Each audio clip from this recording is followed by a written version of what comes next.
So, good evening and welcome to this meeting of the Council. I'm Councillor Elizabeth Malvisi and I'll be chairing the meeting today. Before the meeting commences, however, we will have a minute's silence to remember previous Babergh Councillor Brian Lazenby, who passed away very recently. So will you all join me in standing for a minute's silence?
Councillors. Now, Brian was ward member for Elmset, so I will give all group leaders the opportunity to say a few words, but I will invite Councillor Grandon to speak.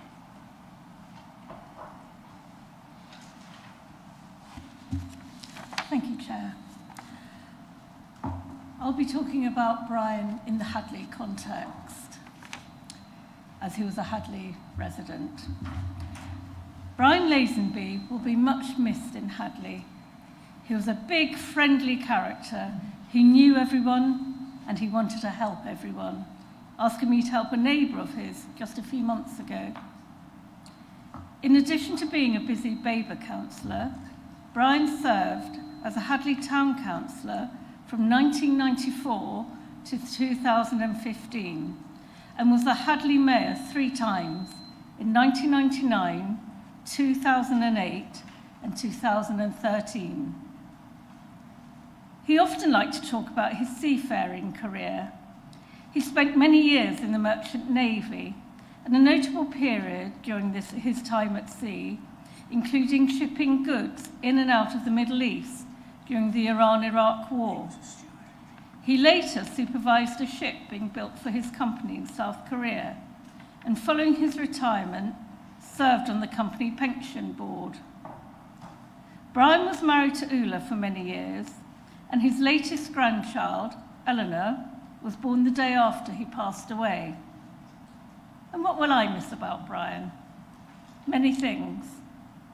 But I like to think that I was the only female that received and welcomed his huge bear hug greetings and jolly smile whenever we met, whether it be Morrison's, the High Street or church. But don't tell me if you got that hug too. Thank you. Councillor Busby, as leader of the Lib Dems, would you like to say something? Very briefly, yes. Brian was a character. When I first joined the council back in 2003, he was there. He didn't suffer fools gladly. He was a typical Lib Dem. You never knew which way he was going to vote.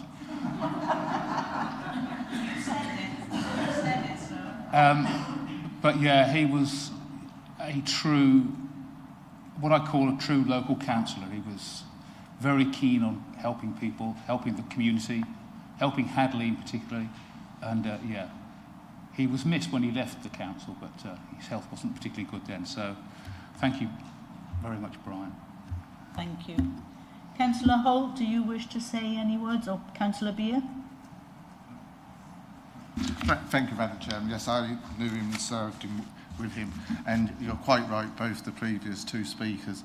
He was a man of the people, a real champion, and as you say, he didn't suffer fools gladly, and he was outspoken, but what I always liked about him was that he was very genuine.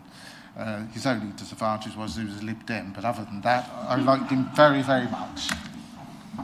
Thank you. Councillor Saw, would you like to express any words of sympathy? Well, I'm very sorry that I didn't know Brian, given what previous speakers have said. I think it's always very sad when a former member passes, particularly one who's made such a big impact on their colleagues and their community. And sometimes it's hard to keep your sense of humour when you're a councillor, but obviously Brian never suffered from that problem. Councillor Owen, do you wish to say anything? I didn't really know him, but I wish his family well, and I'm sure my dad probably knew him, so I do wish his family well. Thank you very much. Details of Brian's funeral will be shared in due course. On behalf of the council, I pass on our deepest condolences to Brian's family and friends. Okay. Now, this meeting will be broadcast live to the internet and will be capable of repeated viewing. The whole of the meeting will be recorded except where there are confidential or exempt items. If any member of the public attending the meeting objects to being filmed, please advise us immediately and we will ensure that they are not included in the filming. Members of the public and the press may record, film, photograph or broadcast this meeting when the public and the press are not lawfully excluded. If you are intending to so do, please could you inform the committee clerk. May I also request that mobile phones are on silent or switched off and that your laptops are switched to silent. If you hear the fire alarm, please leave the building immediately via a fire exit and make your way to the assembly point at Ipswich Town Football Ground. Now I shall move towards the agenda, not towards it. Apologies for absence. Thank you, Chair. We have received apologies from Councillor Ward, Councillor Daniel Potter, Councillor Bryn Heron and Councillor Stephen Plum. Thank you. We now move to declaration of interest by councillors. Now, the monitoring officer has granted Babergh District Councillors dispensation to allow them to speak and to vote on matters concerning devolution and/or local government reorganisation at all Babergh District Council meetings where they may otherwise have a disclosable pecuniary interest, other registrable interests or non-registrable interests. Are there any other declarations of interest? No? It's a bit of a mouthful, that register thingy. Right. Sorry? Councillor Parker? Yeah, thank you, Chair. I'm just wondering, should I be declaring an interest in BC 2457 Babergh, being a director of Babergh Limited?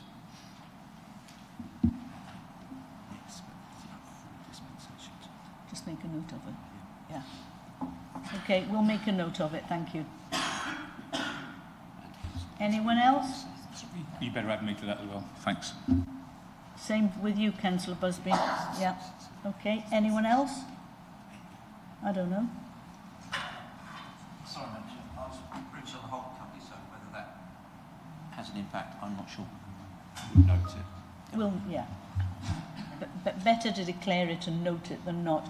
Councillor Maybury? I was previously part of Babergh. Thank you.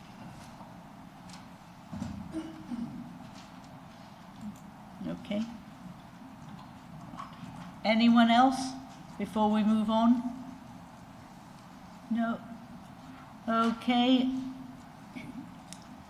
Paper 2454 to confirm the minutes of the meeting held on the 20th of March 2025 for accuracy only. Are there any issues with accuracy? Councillor Maybury? Madam Chairman, there we go, that's a bit better. I haven't even seen the minutes. It's said to follow, and I haven't had a tabled paper or anything.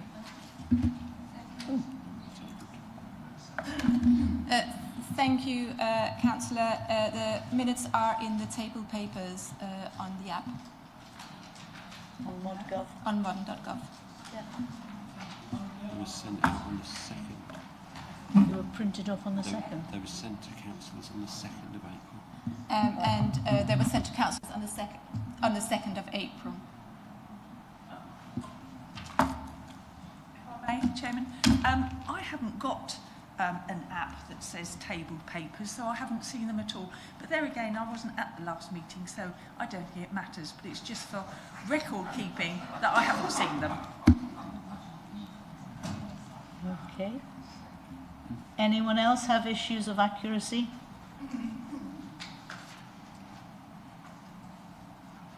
That being the case, can I have a proposer, please? Councillor Jameson and a seconder. Councillor Carruthers. Thank you all. Now, can we have a vote? Is it a show of hands? A vote by show of hands. It's carried. Thank you very much. We now have announcements from the Chair and the Leader. I refer you to paper BC 2455 for noting. Thank you very much. I think that wraps up my term as Chair of the Council in terms of civic duties. I now invite Councillor Saw to make her announcements. Thank you, Chair. I'm delighted to begin this report with some good news, which is testimony to the hard work of our officers and our total commitment to improving our relationship and service to our tenants. The regulatory notice imposed by the housing regulator on us in mid-Suffolk 2 years ago has been officially removed. Our housing organisation, under the leadership of Deborah Fenton and her senior team, have made great progress and they should be congratulated. But they and we are not complacent. There is still much to be done to ensure we provide the best service to our tenants. We are all aware of the challenges the government has given us as regards planning the required housing targets to enable it to achieve its 1.5 million homes by the end of the Parliament mission. We can decry this as much as we like, say it's unachievable, but if we do not act, then the government will impose on us. We want to ensure that our communities understand the implications of these changes and the possible impact on every one of them. In fact, it's our duty to inform them. Consequently, we had a meeting with our MP, James Cartledge, in the chair on Friday, 21st March in Sudbury, with representatives from town and parish councils. It was a very well-attended meeting with a great deal of pertinent questioning. And I would like to thank officers for the time and care that they gave to the presentations and answering the questions. We stressed how important it was for community to shape their own future, to take control of their own destiny by undertaking a neighbourhood plan, or ensuring that their existing plan was up to date to take account of new guidelines and new legislation. It's critical that communities select their own sites for development to protect themselves from speculative developers. We are now working on a plan to give additional support to communities undertaking this work, including identifying external planning consultants to assist them. This, of course, is funded by central government. We took the bold move of sharing indicative housing numbers for every parish and town. This was not without risk, but the feedback at the event and subsequently shows that this was appreciated. As one parish councillor told me, well, we can't say now that we weren't told.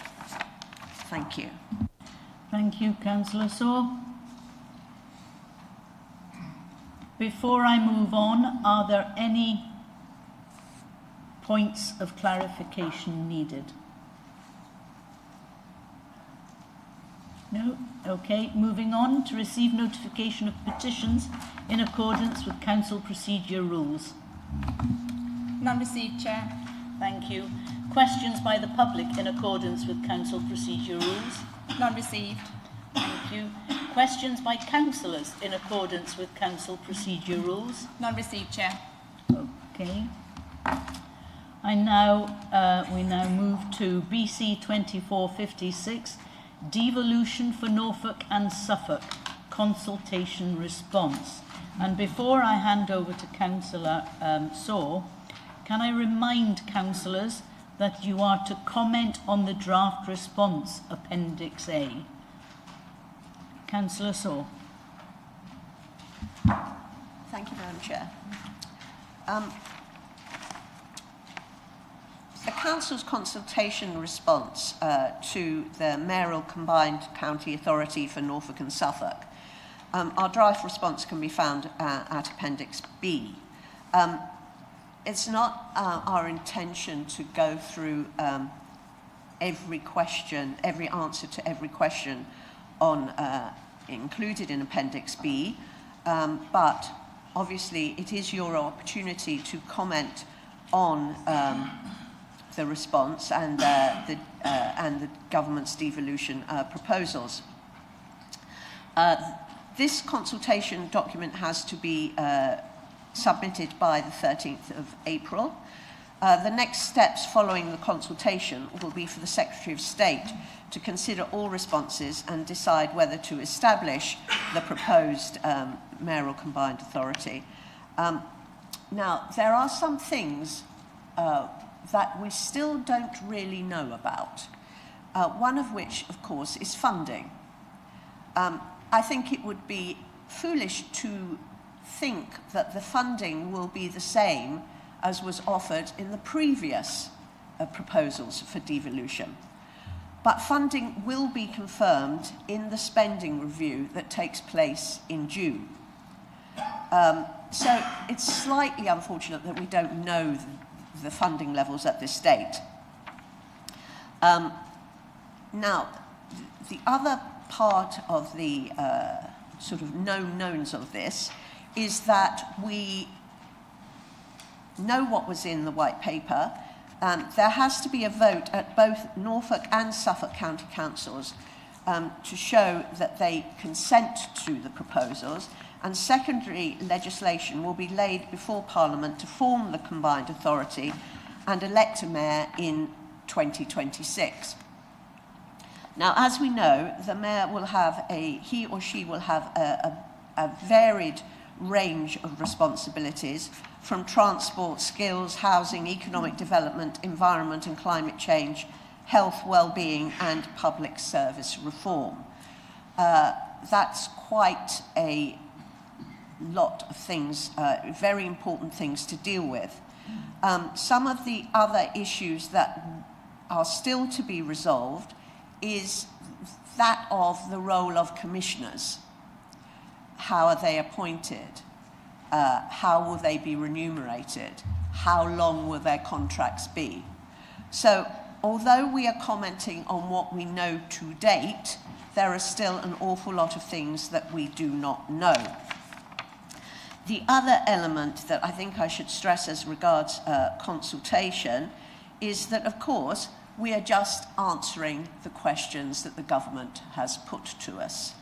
I note that there was recently a consultation exercise conducted by the department, which I can't say was very well publicised. My understanding was the first event was attended by 26 people, the majority of whom were from local government, and the second event was attended by 4 people.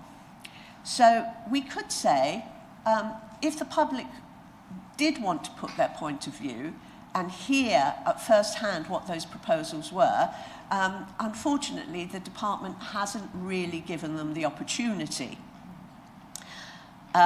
We have conducted a variety of workshops for councillors, and I think that, and I hope, that councillors feel sufficiently apprised to contribute not just to questions but to debate.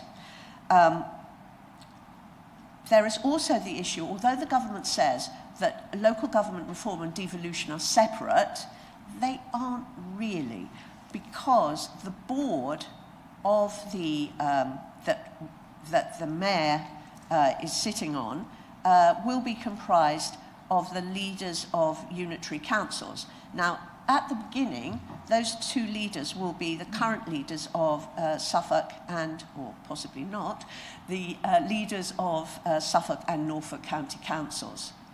But that board could be greater than that, depending on the results of local government reorganisation discussions. And I think it would possibly be a good idea if they were, but that's just my personal opinion. So I'm now submit the proposal and are ready to take any questions.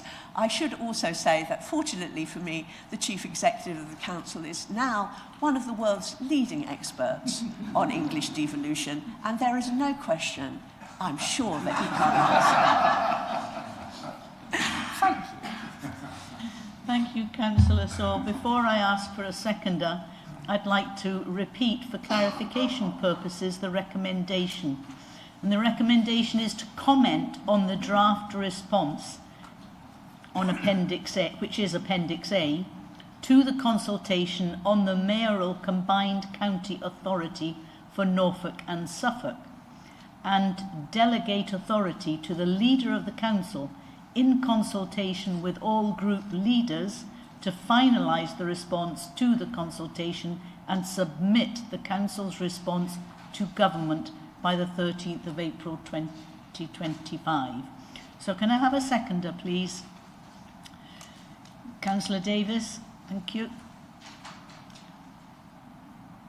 We'll now move to questions. So who wants to ask the first question? Councillor Busby. I've got three you can't answer, Arthur. You'll be pleased to hear.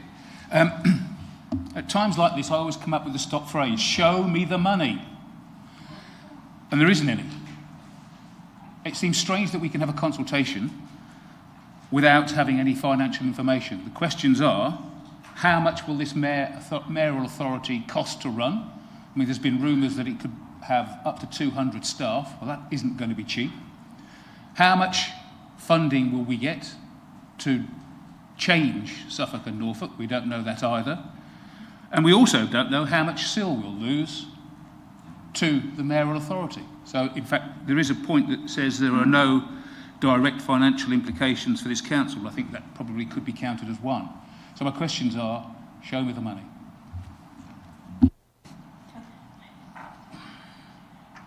Well, these questions are so straightforward, Councillor Busby, that I could answer them. And the answer is we do not know, which of course is one of the weaknesses of the consultation, as you so wisely point out. The mayor will be able to levy mayoral SIL, as you say. He or she will be able to, we believe, levy a precept. But currently, we have no more information than that. And I understand that at the consultation event that was held, civil servants were particularly vague about the answers as well. So I wish I could answer those questions, and I think they're extremely pertinent. I presume that all will be clear, well, the financial elements will be clear when the spending review is announced. I am speculating, but I don't actually believe that possibly we will have as much funding as has been hoped for, as is always the case with central government. Thank you. Any other questions? Councillor Maybury. Thank you, Chairman. My question relates to the papers, but also I think it's quite pertinent. On page 12, we have a section under 4.16.2 which says skills. My question is, could someone please confirm to me how education, not these skills, in the future is to be funded in this, in inverted commas, new world? Thank you.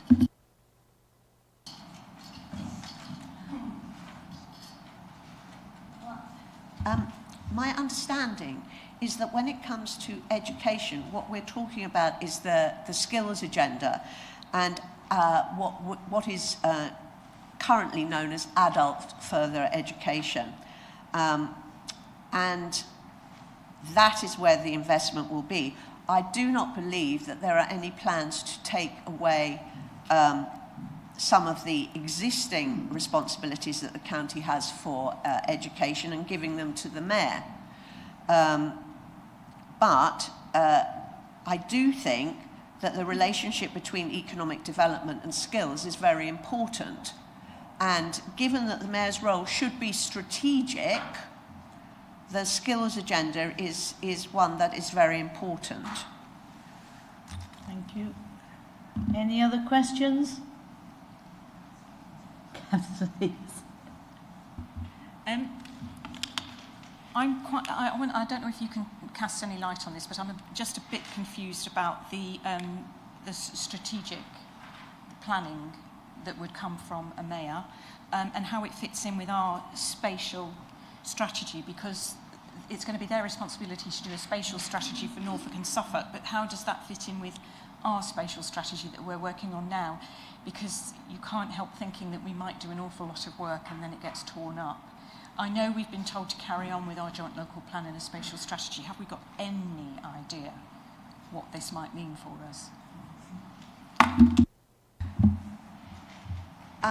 The understanding is that for example, the mayor's strategic responsibilities where it comes to housing would be the creation of new communities and new towns. Now, I do understand where you're coming from, Councillor Davies, because, of course, and they would be at scale. Now, we might, as a council, look at, in our spatial strategy, the development of, say, garden villages.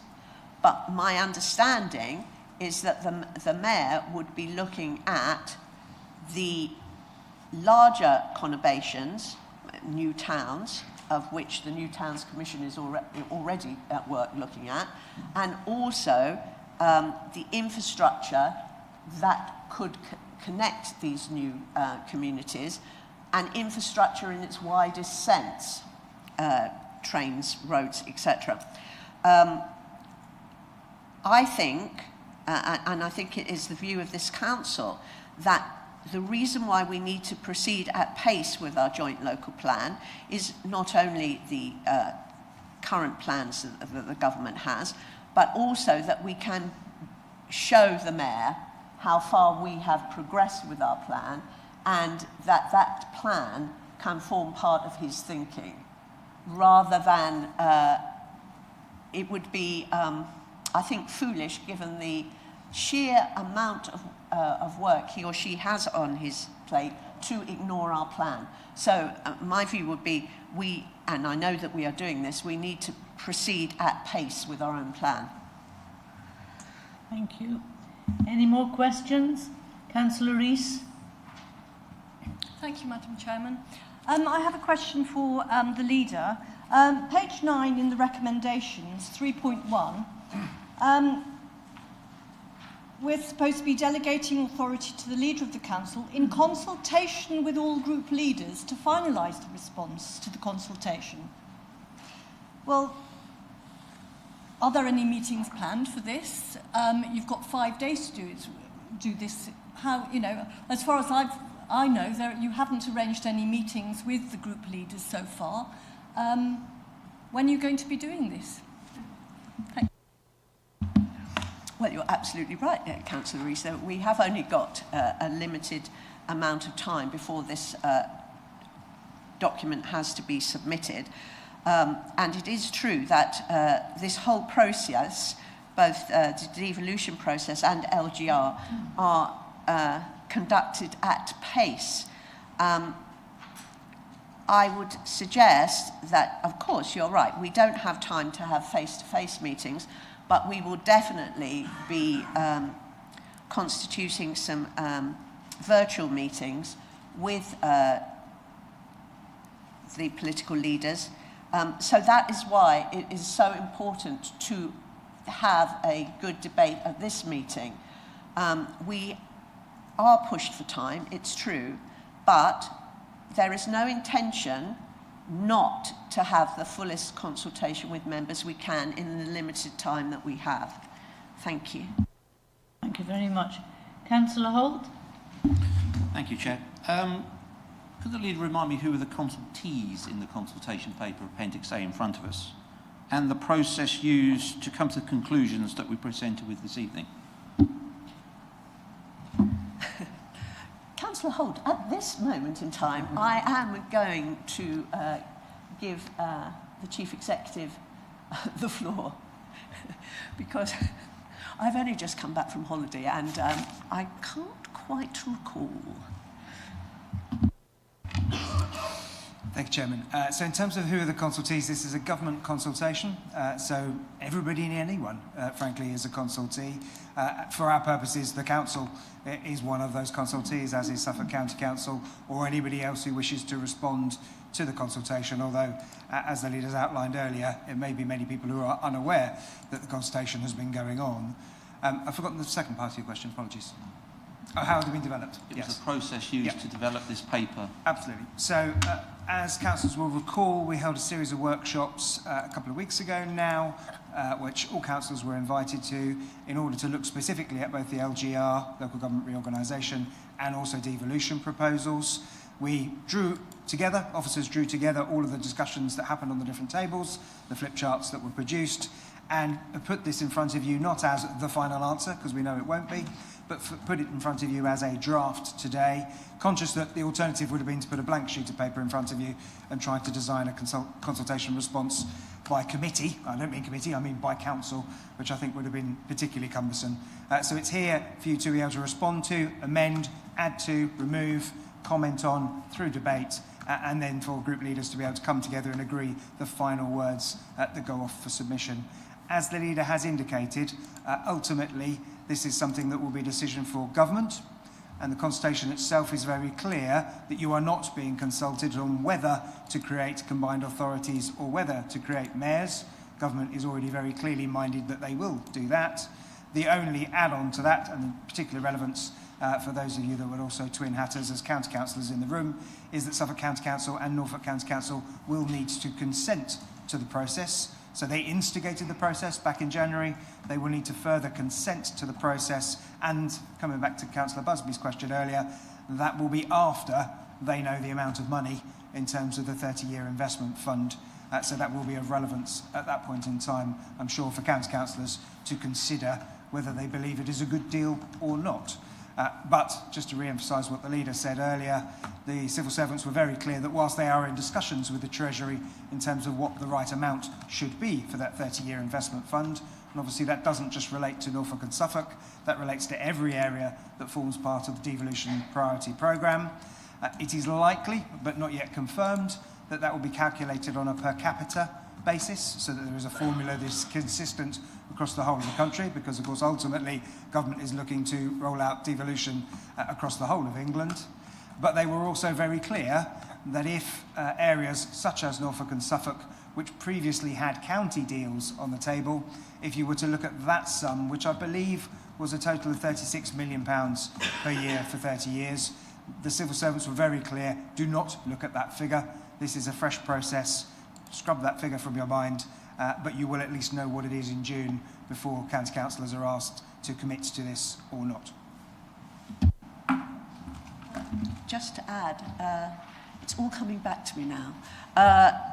In the tsunami of documentation that councillors have received about local government reorganisation, devolution, you will recall that after the devolution workshops and the LGR workshops, the slides and all the comments that people had made were actually circulated to all councillors. So as the Chief Executive has said, this is the culmination of all that work. Thank you. Thank you. Councillor Rees. Thank you, Madam Chairman. I don't know if this is a question or comment really, or a mixture of both. On page 17, recommendations, the second one, establish locally led economic boards to provide tailored business support. Isn't that something that's already done by things like the Chambers of Commerce? Don't we already have things in place that can be do? Aren't we reinventing the wheel here if we want to put those things in? Thank you. Excuse me. I think it's a good point that you make, Councillor Rees. I think that the issue is that not only do we have Chambers of Commerce in Suffolk, both across the county and in individual towns, but we also have had, since last year, a business board, which is the sort of inheritor of the LEP, and they have done a tremendous amount of work on a business strategy. So I guess our feeling was that that work should continue, and particularly as we have often commented, there is a variety of economic issues in both Suffolk and Norfolk, and so therefore local boards would be appropriate. Any more questions?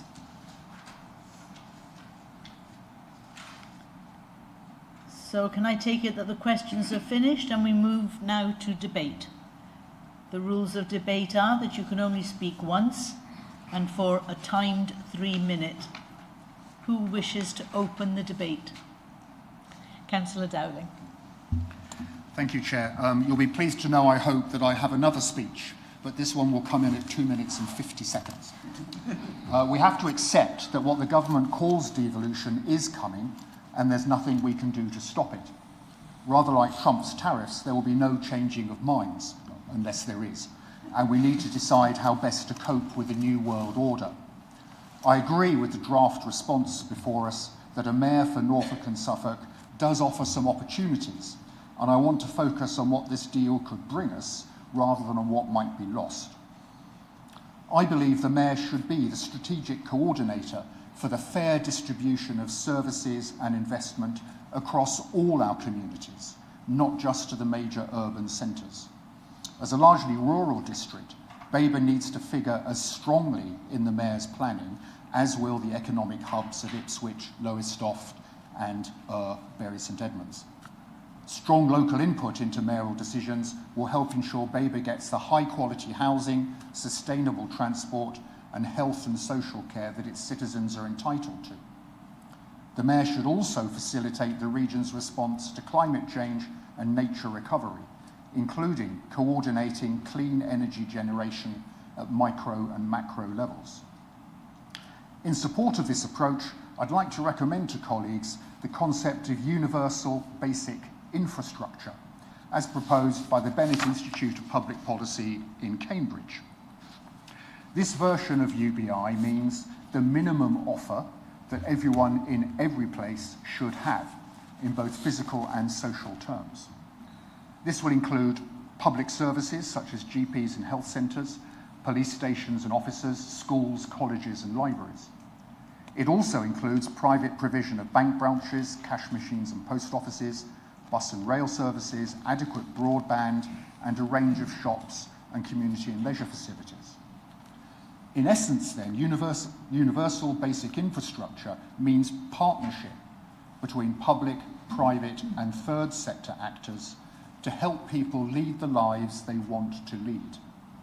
I can't think of a better or more pressing mission for the new mayor to take up, and I sincerely hope that we in Babergh will be at the forefront of that collaborative work. Local needs and goals are best met locally, but a strategic overview which distributes investment and support fairly across all communities could significantly enhance local authorities' work. We need to seize that opportunity. Thank you.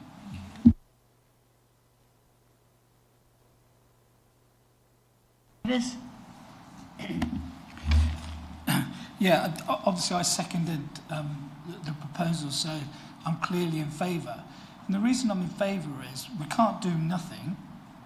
You know, we have to do something. And we have to try to make, as Councillor Dowling has eloquently said, and as the leader, Councillor Sora, said, we need to get the best we can for our residents out of this. So we need to have a say.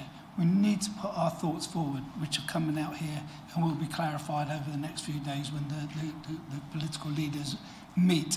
So I think for this particular paper, it's important that we do progress. It's step by step, it's bit by bit, just as we discussed in council before. You know, this isn't the end game, and this is just the beginning. So this is another part of that process moving forward.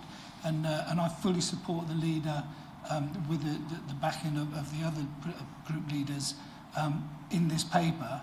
And also it's worth remembering that this is about the mayoral combined authority. It's not getting down to the nitty-gritty yet of the unitaries and how we break that up and how we best go into the detail. That's to come. That's more to come. So for tonight, it's a case of approving this, giving the delegation to the leader to send that response before the 13th. Thank you. Anyone else? Councillor Riley, then Councillor Holt. Thank you, Madam Chairman. Thank you, Madam Chairman. They say the most dangerous road in Suffolk is the A140 because one moment of inattention, you end up in Norfolk. And what we've not seen here is why are we getting into bed with Norfolk? You know, you ask people in Babergh what they want, Norfolk does not figure in part of it. We say here we wish to ensure that our interests are represented in any future devolved structures, and it's not being shown. You know, we're not being shown why we should be getting into bed with Norfolk. No one's in favour of it. That's all. Thank you, Madam Chair.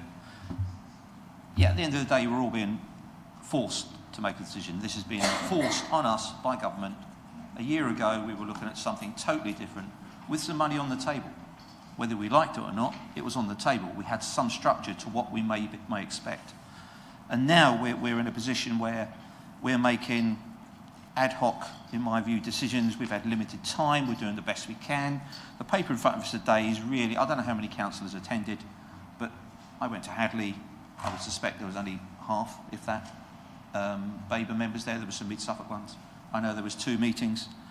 And really this paper's been put together with very limited input, in my view. But that's what we're left with.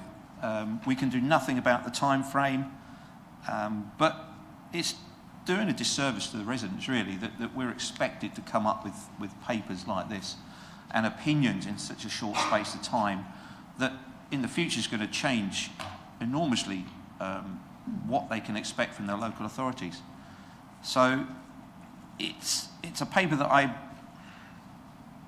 don't particularly want to support because I don't agree with the time frame. I think there's too much being put upon us, too much decision making done in such a short space of time.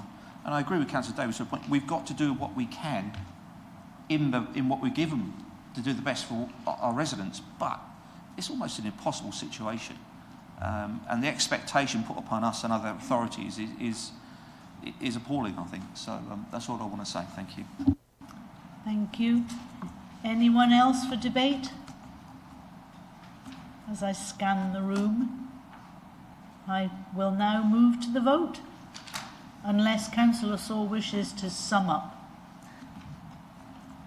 I will make this swift. Last year I attended the Suffolk Convention, and at the start of this all the district leaders and the county leader were there and representatives from large and small companies. And it started with a group of people, including Andrew Sinclair, the political editor of Look East, talking about why is it that Suffolk doesn't play its weight. And there were and he gave lots of anecdotes about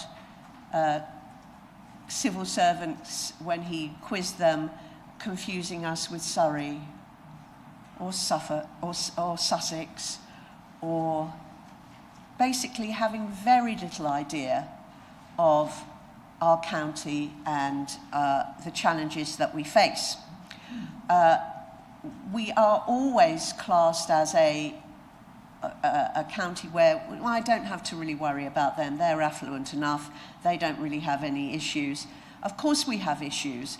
And of course we have communities that are suffering from a variety of deprivation. We have below average productivity, below average wages. Our residents suffer from fuel poverty.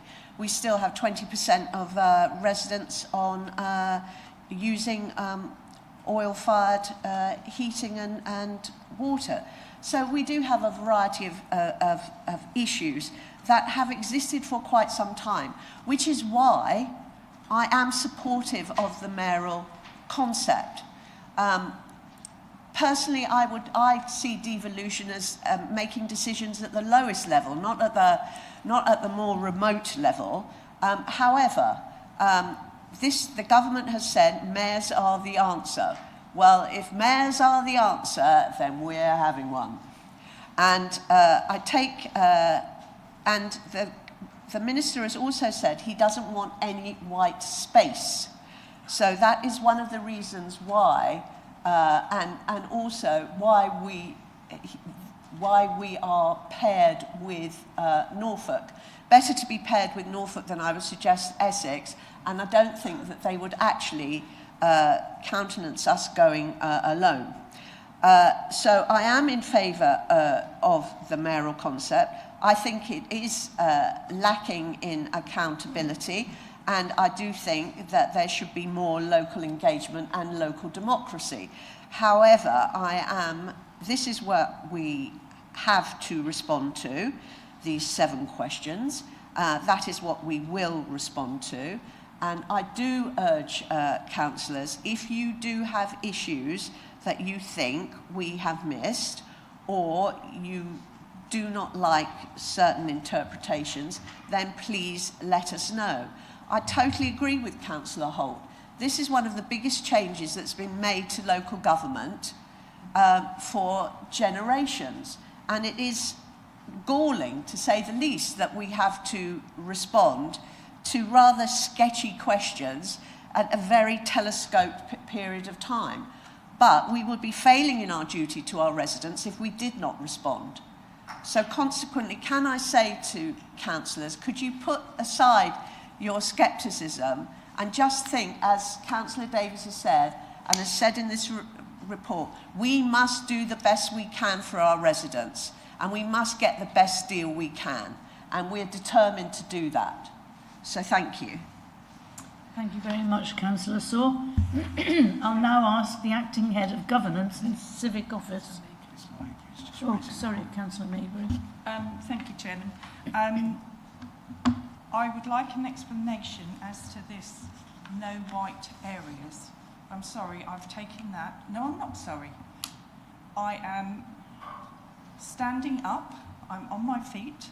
I am standing up for everyone in this world, and I'm hoping that is not a racially prejudiced comment, because we are all white in here, sadly, unless somebody's going to change my mind.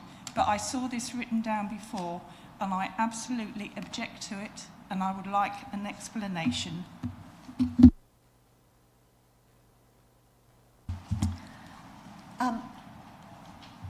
I don't believe that there's any racial or derogatory slur intended in the use of the phrase no white space.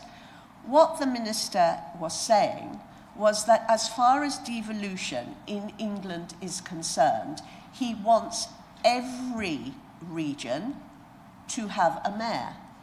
And when he talks about no white space, what he means is that he doesn't want any outliers. If you look at the legislation, it says that the mayors will sit on the, now I forget what it is, sorry, jet lag. What is it? You've got multiple bodies. You've got multiple bodies. You've got the Council of Leaders. You've got the Council of Mayors as well, and then sit with the devolved administrations. Thank you. And the issue is that he doesn't want any part of England unrepresented. That is what is meant by no white space. Chairman, I would just like to add and have it noted that I object to that comment. Can we move to the vote? I'll ask the Acting Head of Governance and Civic Office to conduct the electronic vote. Thank you, Chair. Members, that vote is now in progress. Councillor Riley, may I take your vote? Against. Councillor Beer, may I take your vote, please? Yes, 4. 4. Thank you.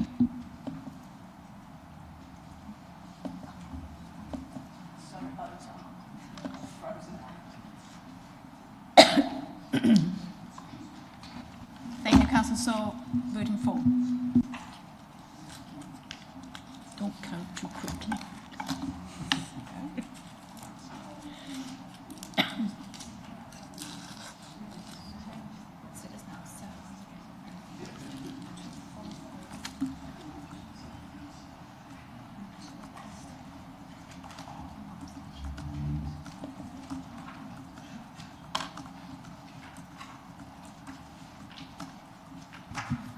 Thank you, members. That is 24 votes for, 2 votes against and 1 abstention. So that is carried. Thank you very much, councillors. We now move on to item 9, councillor appointments. Are there any changes to placings? Councillor Saw? No? Thank you very much. Motions on notice? I don't think we've received any, have we? No?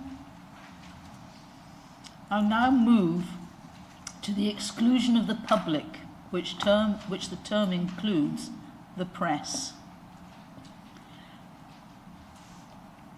We have to consider whether, pursuant to Part 1 of Schedule 12A of the Local Government Act 1972, the public should be excluded from the meeting for the business specified below, on the grounds that if the public were present during this item, it is likely that there would be the disclosure to them of exempt information as indicated against the item.